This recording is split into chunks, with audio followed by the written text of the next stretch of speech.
she avoids me to the point where the kids even say something, and it's been happening for a while. What I'm going to say next is not popular, and it's just real as I can possibly be. Is that okay?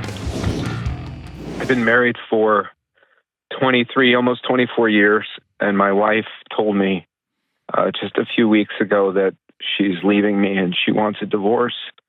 And I'm sorry. Me too. And she won't talk about it. She won't consider anything. Yeah. She said there's no point, and that's it. And ever since then, it's been like waking up to a nightmare every day. Yeah. Is this a grenade pin that she pulled out of nowhere, or have y'all been struggling? Has she been struggling personally? What's the challenge? It is a grenade, but she has been struggling, and she's been struggling with perimenopause. Okay.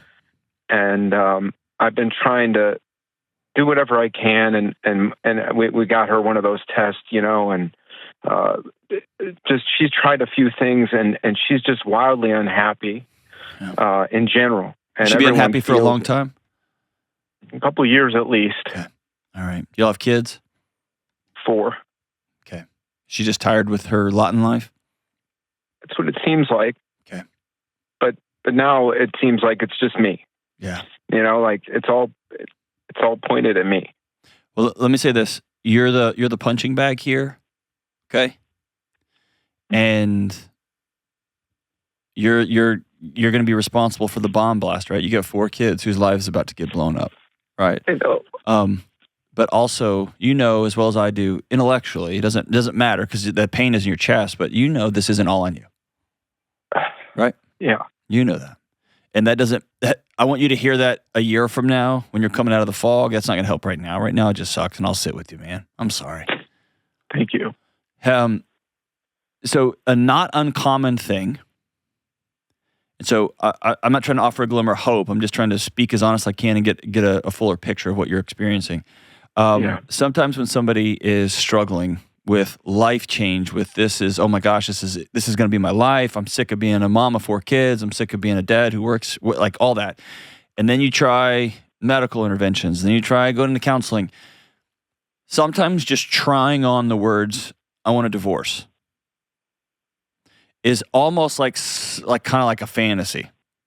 Yeah. So since she said that, has there been any sort of meeting with attorneys, paperwork? Have you been served papers? Or has it just been I hear this, I don't say common, but more than I've ever heard in the last few years, just this announcement, I don't want to be married to you anymore, but then life just keeps going the same way it has been. Yeah, she's moving swiftly. There's been no serving of papers because I told her we got to work it out and figure out how we're going to do this. We haven't told the kids yet. But she's looking at mortgages and townhouses, and she's bopping around and I asked her about it yesterday, and she said that, what I don't see is that she's upset and she's, whatever, but she seems to be moving forward. And we were supposed to take a trip at the end of the month, her and her father and I, which is something we do. And I'm not going with. She, she's moving forward. Well, just know in her mind, this has probably been stewing for several years. For you, it's a shock. For her, because sometimes you think that when she said it, she just thought of it, and y'all are both dealing with this. This may have been a release, like a relief. She's been dealing with this for a long time.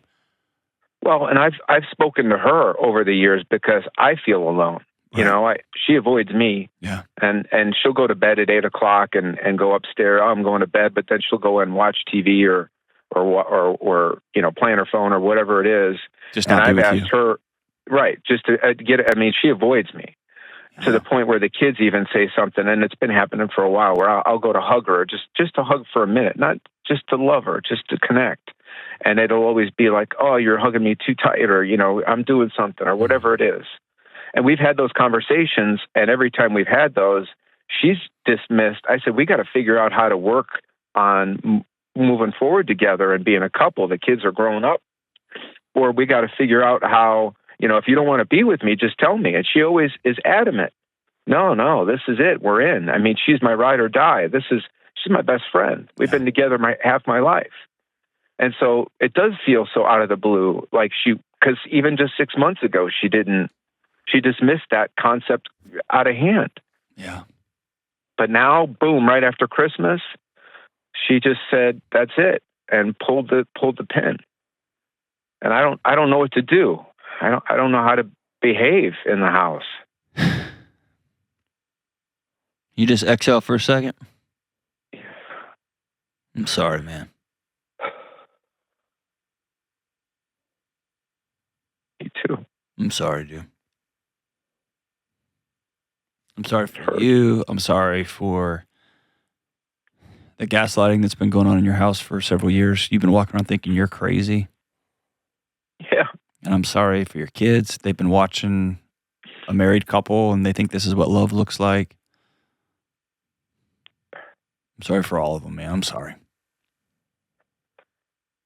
What I'm going to say next is not popular, and it's just real as I can possibly be. Is that okay? Sure.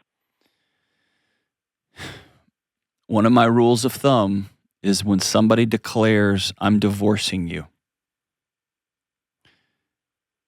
the marriage as we knew it is over, and we have now entered into a business transaction. Yeah. And one thing you need to hold on to is my quote unquote best friend. She hasn't been your best friend for a long time. Because best friends tell each other the truth. Yeah. You know what I mean? Best friends don't let each other starve to death of oxygen and connection and love. You're right.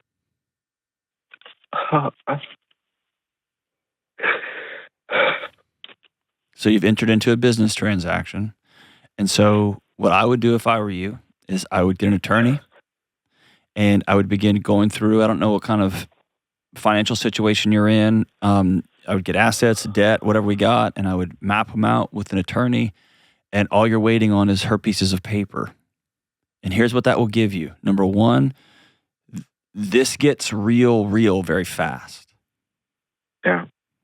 And the reality of if you're a dual income family, how can I pay the bills? How do I got 4 kids. We got kids in college. I don't know how old your kids are, but I got coats. Some of them, yeah. And, you got all kind of stuff. This is just, I mean, and this is where the fantasy sometimes blows up. Because like people have this fantasy in their head and like, it's kind of like when an 18-year-old's like, I'm moving out. You're like, okay, right. And then they come back and they're like, dude, I didn't know cell phone bills were so expensive and car insurance, that kind of stuff. Yeah. And so I would get a lawyer and not somebody to go to war with. And I'm going to keep my dignity and my peace. And of course, I'm not going to ever bargain with my kids, but I'm going to put all that stuff down on a piece of paper that's going to give me something to do with all of this energy, all this angst. And what that's going to allow you to do, and this is going to sound weird, it's going to give you the peace to grieve. And that way you don't get yourself caught flat-footed. You don't get a crazy settlement offer. You don't get some weird thing, and then you're just pissed off and you're heartbroken and you're sad and you just sign something and then it's all off. Yeah.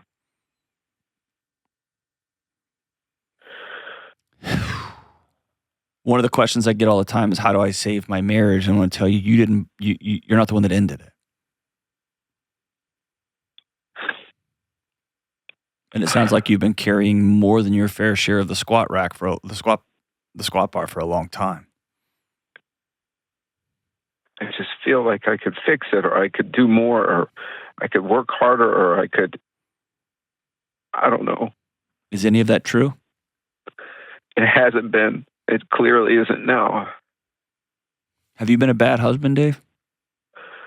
I don't think so. Okay. I don't think she thinks so, really deep down. Okay.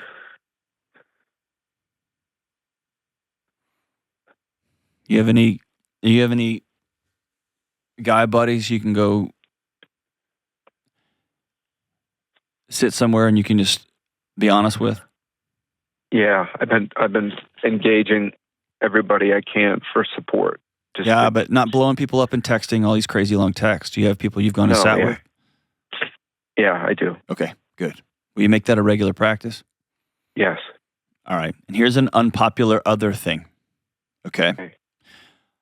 I am of the belief that you never talk bad about the other spouse, but you don't lie to your kids either. Okay. So when y'all sit down to craft this story, it is fair to look at your wife and say, you will tell the boys you have chosen to end this marriage and leave because that is the truth. I will not participate in anything that's not honest in that way. I'm not going to say you're a terrible person and your mom's evil and she ran out on us. But you will do the storytelling, and I will fact check you as we go. Yeah. And you will tell the boys that you're leaving us because you don't want us in your life anymore. Can I ask you another question? You ask me anything you got, man. Yeah.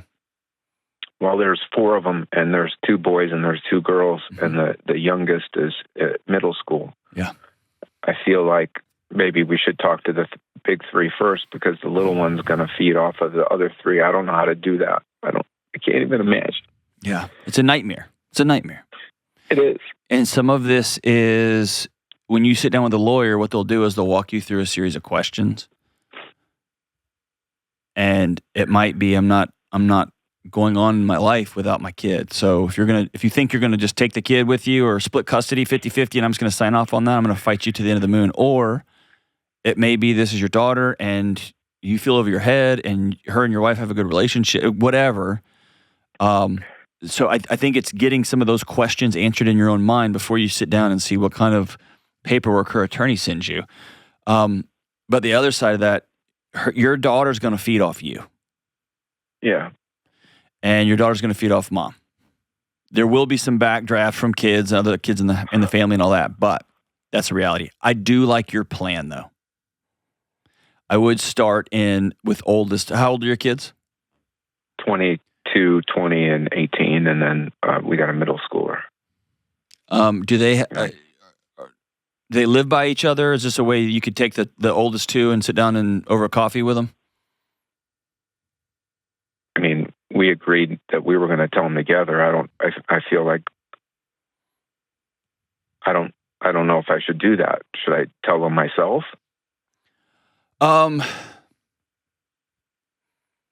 It's killing me not to tell them. Yeah. I was in the hospital last week. I had a heart thing. Yeah. I had a SVT. My heart rate went to 254. Mm-hmm. And they had to do this thing where they flipped me over and got it down to normal. Listen, Dave, your body is being torn in 2. It's going to do all kind of wild things. You're not broken. You're just being ripped apart. And I tell you that to tell you, when your body does wild things, just imagine a leaf on a river, go with it. Don't try to start swimming, dude, because you're not more powerful than the river. And the more you go with it, the smoother sailing down those rapids you're going to be. I'm thinking through in real time. If my wife walked in and said, I'm leaving you, I'm moving out, I'm getting my own place, I don't want to be married to you anymore, I would probably want to tell my kids on my own. Yeah. I don't know if that's the right move or not, but I'm thinking through your situation, and I probably would. The only reason I wouldn't is if I wanted to make sure the story was told accurately and correctly with me at the table. Yeah. And so if you think your wife is trustworthy enough to, not trustworthy enough to blow your life apart and her life apart, and the life apart of her kids, but she is trustworthy enough to tell the truth. No, I'm leaving your father. I don't love him anymore. I'm leaving. If you trust her to do that, then so be it. I'll leave that to you. But I would probably call back. And here's the thing, kind of like a business transaction. You know when, like, let's say your supervisor were to come in and be like, hey, we got to talk about your job and this. Like, you're going to have to start working late or we're going to have to lay you off. And you say something like, yeah, whatever we need to do. Right? You get in that moment and it's so surreal and you kind of panic and you're kind of like, yeah, I just want to keep this job. Right. That's where stepping back and understanding, we're in transaction phase now. So everything from this point forward is negotiated out. And it sounds surreal. This is your freaking wife of a quarter century. You don't negotiate stuff. You all build lives together. And this is where you're at. Yeah. She said, I'm leaving. Great point. Yeah. So when you say, yeah, we'll tell the kids together. Well, now I've had a minute to think about it. And no, I'm telling them on my own. You're blowing our life up. I'm going to sit down and walk our kids through it. And you can tell her, I will never speak ill of you, but I will tell the truth. Yeah. And I don't want you to lose your character, your dignity in this season. Same. Right? So if you're a guy that doesn't talk bad about women, you don't talk bad about your wife, stay the course even though she's hurting you in profound ways. Right. All right. Okay. Whew. Thank you. I'll offer this, man. Call anytime. Okay. Call anytime. I appreciate it. Will you do me one homework assignment? Sure. Do me 2 homework assignments. All right. Write down a list of questions. Sit with yourself. Go to a coffee shop right now. Take some time from work, whatever you got. Go to a coffee shop and write down all of the practical questions. If this was if your wife had terminal cancer, there's the heartbreak. Oh my gosh, I'm going to be a single dad. There's all that. But then there's how much does a burial cost? How are we going to get invitations? Like all the nuts and bolts, the business parts. Okay. Write those questions down. How do I get somebody off of a mortgage? Do I have to split up my 401? Like all those things that you don't know the answers to. Yeah. That way when you walk in and sit in front of an attorney, you're probably going to just explode and start sobbing. You've already got that thing down. Okay? That's number 1. Number 2, how old are you right now? 48.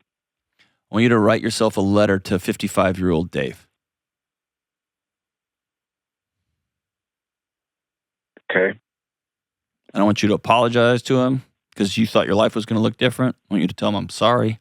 I don't want you to tell him the things that you committed to doing the day you found out your life was no longer what it once was. And what you're doing is you're putting kind of like a budget on your spending. You're putting boundaries on your grief. I'm about to go into the pit of hell, but I'm not going to drink. I'm going to go in the pit of despair, and I'm not going to just live on internet porn and something like, you get what I'm saying? Yeah. So write yourself, your 55-year-old you, 7 years from now, a letter and said, I committed to these principles when I went off into the black hole for a while. Because, brother, you're going into a black hole, and it's right, and it's holy, and it's good. Okay. I'm sorry. Thank you. Okay. Will you call me anytime? I will. Thank you. All right, brother. Thanks, John. Blessings to you, All man. Right.